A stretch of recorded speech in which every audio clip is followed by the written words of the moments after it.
안녕하세요. 제이스카이 영찬쌤입니다. 오늘은 중학교 3학년 과학 13번째 시간이죠. 에너지의 전환과 이용에 대해서 수업해 보도록 하겠습니다. 자,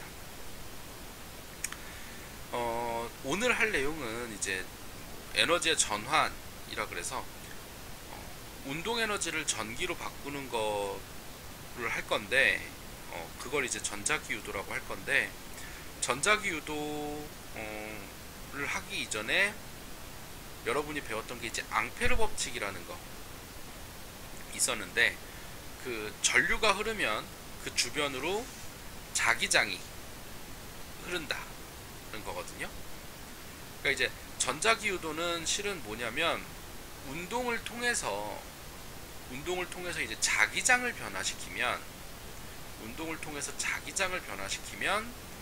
그에 의해서 전기장, 즉 전기가 만들어진다는 건데, 전류가 흐른다라는 건데, 앙페르 법칙이랑 전자기 유도, 이건 패러데이 법칙이라고 하는데, 앙페르 법칙과 패러데이 법칙은 정반대의 과정이라고 생각하면 돼요. 앙페르 법칙은 전류가 흐르면 그 주변에 자기장이 생긴다는 거고, 패러데이 법칙은 자기장이 변하면 그로 인해서 전류가 만들어진다 라는 거니까 정반대의 과정이다 라는 거 여러분 잘 봐두고 시작하도록 하겠습니다. 전자기 유도를 하기 이전에 한 가지 선생님이 얘기할 거, 대원칙, 자연의 대원칙. 자연은 변화를 싫어한다.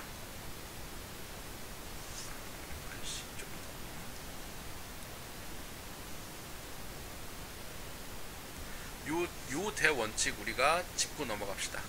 자연은 변화를 싫어한다. 그러니까 원래 상태를 계속 유지하고 싶어 하지 변하는 걸 싫어해요. 자, 이게 어떻게 연결이 되냐면, 자, 코일에 요거는 좀 그런데, 코일에 N극 자석이 가까이 오잖아요. N극이 가까이 오는 그 변화가 어떻다고? 자연은 변화를 싫어하니까 N극이 가까이 오면 가까이 오는 게 싫어요. 가까이 오는 게 싫으니까 어떻게 하냐면 요 코일 위쪽에 N극을 만들어내요. 그래서 자석을 밀어내고자 할 거예요. 근데 요 N극을 그냥 자기 멋대로 막 만들 수는 없잖아요. 요 N극을 어떻게 만드냐면 요 코일에 전류를 흘려요.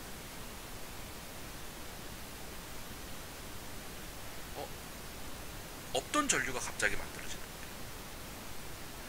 그러니까 이걸 뭐라고 부르냐면 유도 전류를, 그러니까 자석이 가까이 옴으로 인해서, 막대 자석이 가까이 옴으로 인해서, N극이 가까이 옴으로 인해서 그 N극을 밀어내기 위해서 유도되는 전류, 유도 전류라는 것을 흘려줘요.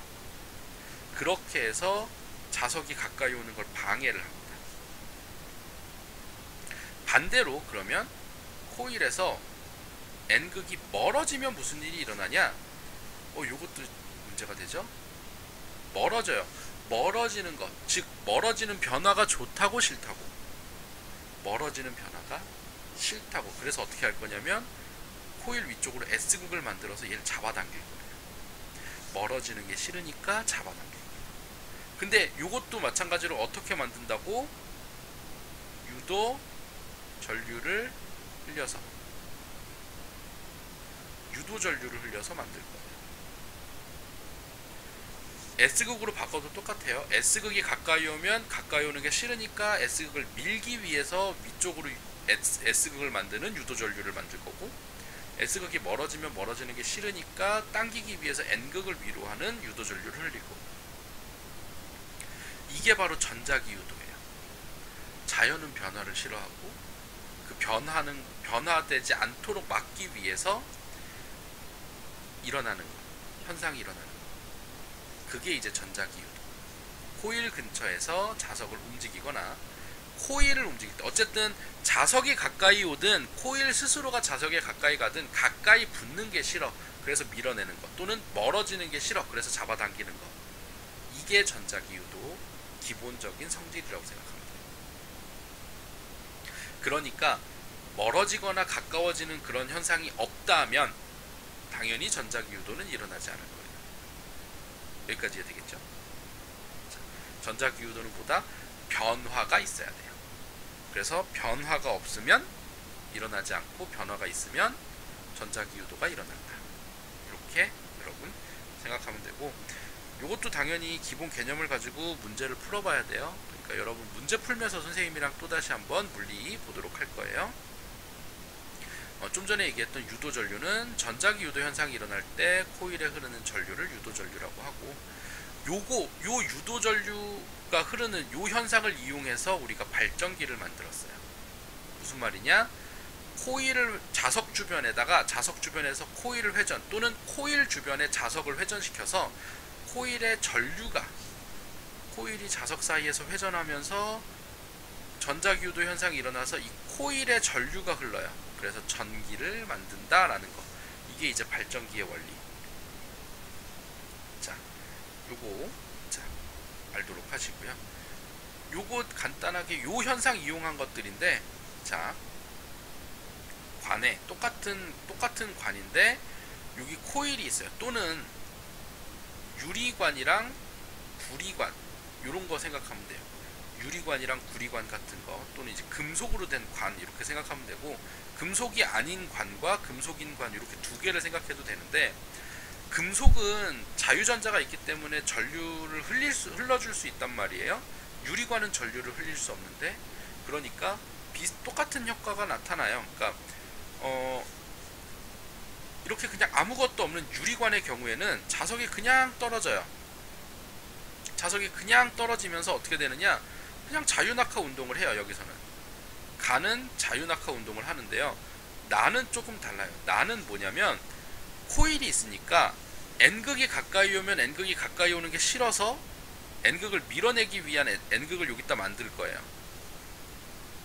지금 현재 그림상 N극이 가까이 오니까 N극이 가까이 오는 건 밀기 위해서 N극을 처음에 만들어서 밀어낼 건데, 그렇다 그래서 이 N극을 완전히 다 밀어내진 못하거든요. 중력이 자기력보다 더 세기 때문에. 그래서 이제 자석은 계속 떨어지는 거예요. 자석은 계속 떨어지는데 어떻게 되겠어? 위로 밀어내는 힘이 있으니까 속도가 느려져요. 속도가 감소해서 가에 비해서 요 왼쪽에 유리관에 비해서 늦게 떨어져요. 천천히 떨어지고 쭉 코일을 통과해서 여기 밑으로 오면 S극이 멀어지는 게 싫어서 여기다 N극을 만들어요. 또 그래서 잡아당겨. 그러니까 위에 코일 위로 떨어질 때는 위로 밀어낼 거고, 코일을 통과해서 아래로 가면 위로 잡아당겨. 즉 계속적으로 힘 자체가 계속 위로 작용을 해요.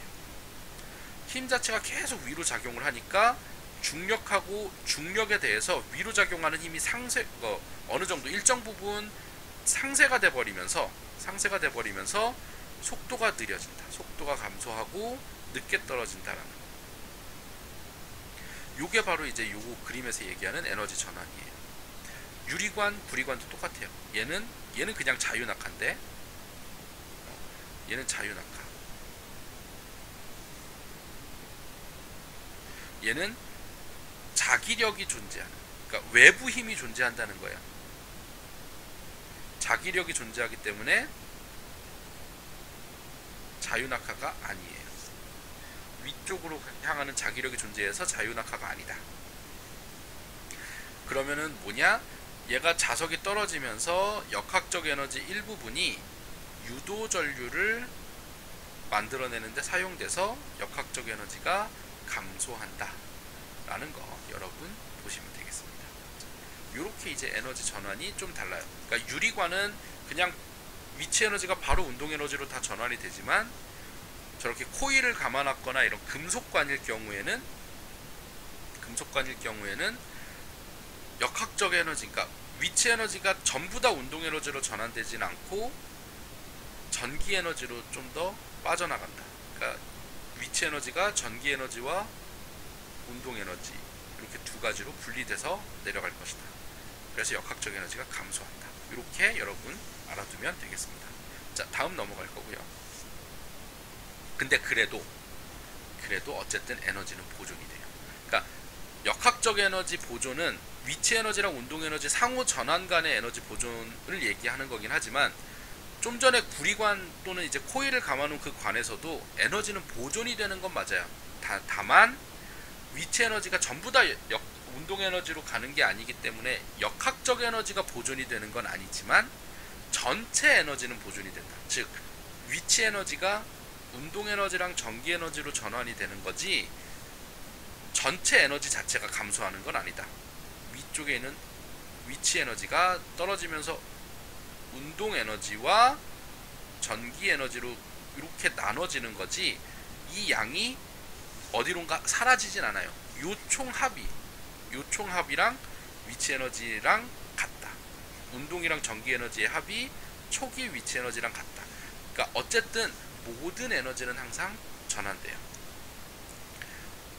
에너지는 하나의 형태에서 다른 에너지로 전환이 될 뿐이지 새로 생기거나 사라지지 않고 총합은 항상 일정하게 보존된다.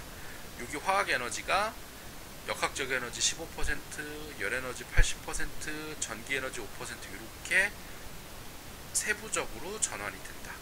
라는 게 이제 에너지 보존. 총량은 변하지 않는다. 이거 알고 있으면 되고요. 전기 에너지의 이용은 그냥 쭉 이거 스탑해놓고 읽어보세요. 장점이 있고요. 단점도 있는데 단점은 여기 좀 안 나왔네요. 전기 에너지의 장점 비교적 쉽게 먼 곳까지 할 수 있고 저장해서 다닐 수도 있고 다양한 형태로 전환할 수 있다. 뭐 이런 거. 그 다음에 이걸 이용한 게 이제 우리가 많이 쓰는 것. 여러분이 이제 손에서 놓지 못하는 거 있죠? 스마트폰. 보고 있다. 라는 거 여러분 알고 있으면 되겠습니다. 자, 그 다음에 요 에너지를 소모하는 거에 대해서 이제 얘기를 할 거예요. 자, 에너지를 소모하는 거, 소비 전력. 자, 소비 전력의 정의는 뭐냐? 1초 동안 사용한 전기 에너지라는 거예요. 우리가 1초 동안에 얼마만큼의 전기 에너지를 쓸 것인가?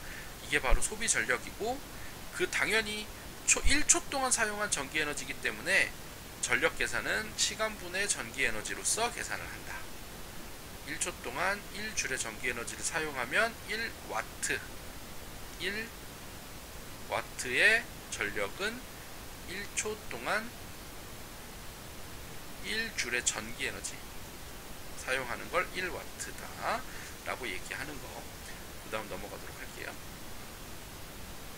그래서 이제 소비 전력과 전기 에너지 사용 여기 있죠. 여기 보면 소비 전력이라고 하는 거, 우리가 쓰는 모든 전기 기구에는 소비 전력이 다 기재가 돼 있어요. 그래서 소비 전력이 다 기재돼서 우리가 이제 전기 에너지를 계산을 할 수 있는데, 일반적으로 위에서 우리가 전력 계산은 초 단위로 계산을 한다고 돼 있는데, 우리가 쓰는 전기 기구는 초 단위로 계산하면 너무 값이 커서 시간 단위로 계산을 해줄 거예요. 시간 단위의 소비 전력이 써 있어요. 우리가 쓰는 전기 기구에는. 그래서 시간 단위의 소비 전력, 즉 우리가 그 소비 전력에다가 시간을 곱해서, 우리가 뭐 2시간 썼으면 2시간 곱하고 5시간 썼으면 5시간 곱해서 얼마나 전기 에너지를 사용하는지 우리가 체크할 수 있게가 돼요. 요런 거 이제 예로 되는 거 이제 쭉 보면 돼요. 이거 멈춰놓고 그냥 어떤 내용인지 잘 보면 되고요. 전기 에너지, 아까 얘기했다시피 전력량, 사용한 전기 에너지의 양, 우리가 이제 전력을 얼마나 사용했냐, 전력량이고, 와트 시로 쓰고 또는 킬로와트 시, 즉 1시간 동안에 사용한 전력을 우리가 이제 계산을 한다 라는 거고, 전력량은 소비 전력 곱하기 시간으로서 우리가 계산한다. 그랬을 때 요 소비 효율이 높은 에너지 소비 효율이 높은 전기 기구를 쓰는 게 좋다 라는 거, 여러분 여기까지 잘 봐주도록 하세요. 자, 오늘 수업은 여기까지고요. 전자기후도 쪽은 선생님이랑 지금 수업한 내용 잘 복습을 하고, 수업 시간에 좀 더 필요한 내용이 있으면 보충해서 설명하고, 문제 풀면서 좀 더 같이 접근을 할 거니까요. 일단 복습부터 철저히 잘 하시고요. 수업 시간에 문제 풀면서 다시 한번 더 정리를 하도록 합시다. 수고 많으셨습니다. 수업 시간에 만납시다.